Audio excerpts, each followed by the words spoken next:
I'm Slava Tilba. Welcome to Conversations with Slava. Today I'm talking to the CIA torture whistleblower, John Kiriakou.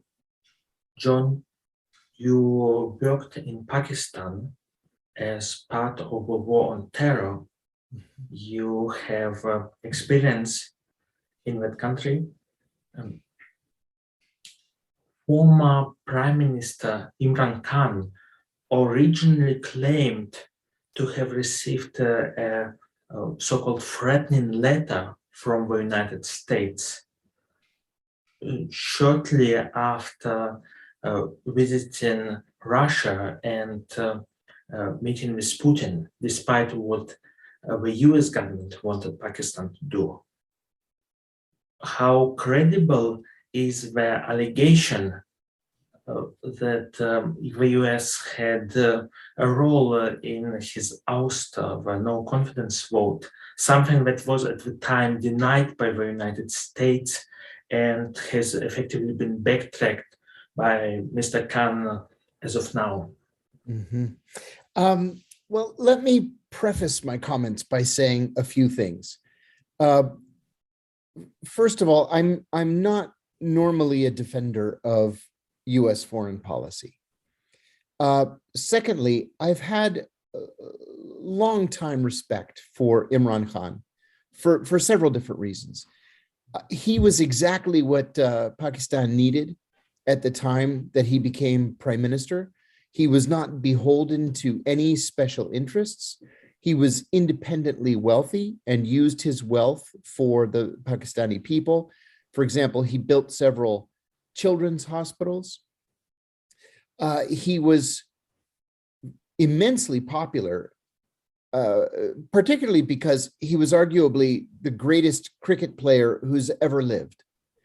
And he was popular among Europeans because he was married to a minor member of the British royal family, Jemima Goldsmith.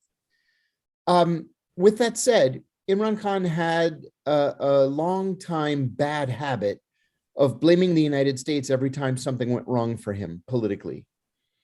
To hear him tell it, every problem that Pakistan had, either domestically or in foreign policy, was either the result of the United States or US meddling or the US government's failure to support him.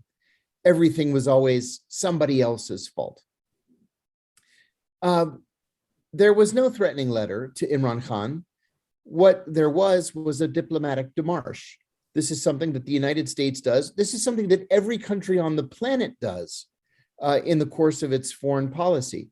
If another country does something that the US wants to complain about diplomatically, they write a démarche and they have a representative of the embassy in that country go to a representative of the host country and say, the United States takes exception to X, Y, and Z. That's just a part of normal diplomacy.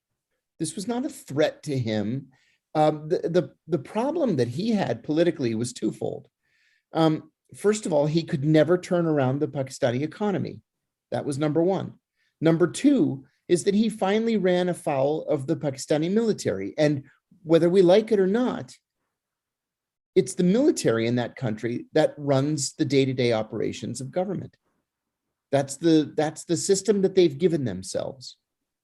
And so if you expect to be a long-time political leader in Pakistan, you have to have support of the Pakistani military. He did for a long time, and that support fell away. And that's why he's no longer the prime minister.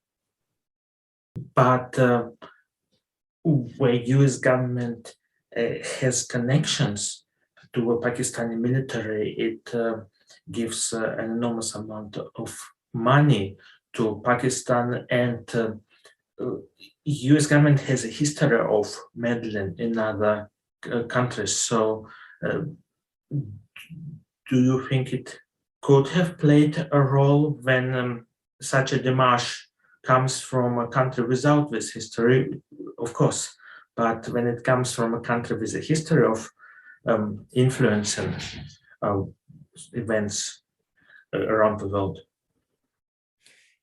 I would say not in this case, because if the US really wanted to drive out Imran Khan, he would either be living in Dubai today or London, or he would be in prison.